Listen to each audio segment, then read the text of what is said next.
There comes a moment when the world you've known no longer feels like home. A whisper calls from beyond the veil, urging you to remember who you are, where you've been, and what you've yet to become. This is the Seeker's journey, a path of questions, revelations, and truths hidden in plain sight. Will you listen? Will you awaken? Ayak never imagined that a single speech could unravel everything she thought she knew.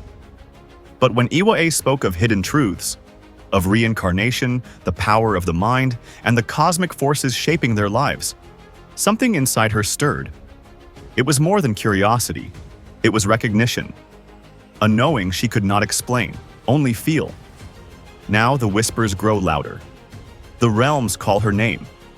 Each step she takes leads her closer to answers, yet deeper into the mystery. And in the shadows of the unknown, two figures stand. Ewa'ay, the guide who speaks in riddles, and Ogayway, the enigma she cannot escape. The path to awakening has begun. But is Ayak ready for what lies beyond the veil? Now, let's listen to the story. Ayak had always prided herself on her keen observation of the world. She was a storyteller, a weaver of words, but even she had overlooked the intricate patterns the universe wove around her. It wasn't until the third night in a row that she awoke at exactly 2:22 to the sound of an owl's call that a seed of curiosity took root in her mind. The sound was distant yet clear, resonating in the stillness of the night. The first time it happened, she had dismissed it as a coincidence. The second time, she had stirred in her bed, annoyed. By the third time, she sat up and stared into the darkness, realizing something was at play.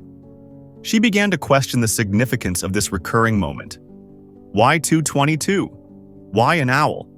What was it trying to tell her? The next morning, she set out to find Ewa'ay, hoping for some insight. But before she could speak, her ears caught something peculiar. It was Ogayway's hum. It had become part of the village's morning rhythm. But today, she noticed it began precisely at 4:44. A strange sensation trickled down her spine. Later that day, as she passed by Ewa'ay's hut, the familiar scent of brewing tea filled the air. She glanced at the sky.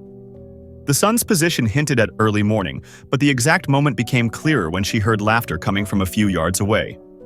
Ogayway, in his usual eccentric manner, had begun his dance. She tilted her head. It was always at 5:55, the very moment Ewa'ay lit her fire. Ayak paused, the realization settling deep within her. These were not mere habits or meaningless repetitions. These were synchronicities. The universe was speaking, arranging moments like beads on a string. How long had she overlooked its language? She remembered Ogayway's cryptic musings, his riddles about time and meaning. And suddenly, she felt as though she had been missing the answers laid right before her. Then, another memory surfaced. The words of the other dawn crier, who once spoke about John 3:33. It stated, "Whoever has accepted his testimony has certified that God is truthful." The reference had intrigued her.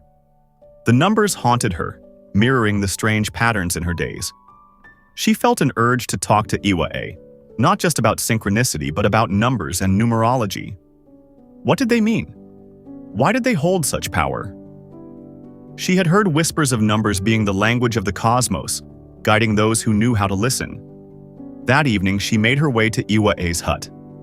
The wise woman sat cross-legged by the fire, stirring a pot of herbal tea. Ayak settled beside her, hesitating before speaking. "Ewa'ay, do you believe numbers carry messages? I keep seeing patterns. 2:22, 4:44, 5:55. And then there's John 3:33. It's all connected somehow, isn't it?" Ewa'ay smiled knowingly. Numbers are the footprints of the unseen. They align like stars when the time is right. She took a slow sip of tea, then added, "Did you notice the 6 planetary alignment at the beginning of the year? And the 7 aligned rocks in the middle of the river that connect the 2 lands of the village?" Ayak's brow furrowed. "Yes? But what does that have to do with this?" Ewa'ay leaned forward, eyes gleaming with mystery. The alignment wasn't just a spectacle, it was a message. Each planet held an energy, and together they formed a gateway. The 7 rocks? They mirror the planets, positioned exactly as they were in the sky that night. And Ogayway, he always sits on the middle rock. Do you know why? Ayak shook her head, now fully entranced. Balance, Ewa'ay whispered. He says that rock holds the center of the alignment, the still point between movement and stillness. He sits there to align himself with the cosmic balance. And do you know what else? The water around it never rises above his ankles, no matter how deep the river gets. A shiver ran through Ayak. What are you saying? Ewa'ay chuckled. That there are forces at work beyond what we see. Now, let's talk about your numbers. She pointed to Ayak's hands as if counting unseen symbols in the air. 222. It is a call for alignment. Balance between mind, body, and spirit. A reminder to listen. 444. Stability, foundation. The presence of unseen guides walking with you. 555. Change, transformation, the old making way for the new. And 333? That is the number of divine truth, the bridge between human and celestial wisdom. Ayak felt her breath catch. So what do I do with all this? Ewa'ay reached for Ayak's wrist and held it gently. Numbers can guide, but only the source can reveal their full meaning. Talk to it. Ask and listen. The answers are already waiting for you. The fire crackled between them, the night growing deeper. Then, Ewa'ay let out a soft laugh. Do you know, Ayak? I once had my own moment of synchronicity with numbers. Ayak leaned in, eager to hear. It was a small thing, but significant to me. I was walking through the forest, lost in thought, when I kept seeing the number 111 on tree barks in the pattern of fallen leaves. I felt something stirring in my heart, so I whispered, "If this means something, show me more." She paused, smiling. That evening, a traveler arrived at my hut. He carried a small package. Inside was a book on sacred numbers, something I had wished for but never spoke aloud. The book changed my understanding forever. From that day, I knew, when numbers speak, the universe listens. Ayak exhaled, feeling the weight of the universe pressing against her, yet somehow lighter than before. She would seek. She would listen. And for the first time, she would open herself to the great mystery that had been calling her all along. Just then, as if on cue, Ogayway passed by. It was 2020, his usual time for a moment of relaxation near Ewa'ay's hut. He paused at the entrance, a mischievous grin curling his lips. "Ah, Ayak," he drawled, leaning against the doorway. "What are you doing here at this hour?"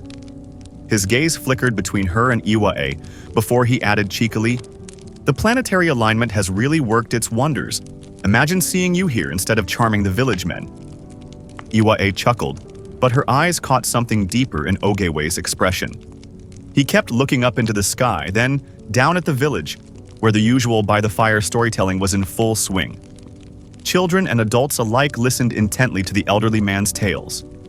His smile was faint, but there was sadness in his eyes. Everyone noticed. Ayak wanted to ask, but Ewa'ay's gentle touch on her hand was enough to signal her to hold back. Then, Ogayway turned slightly, muttering just loud enough for Ewa'ay to hear. "I must go up the mountain.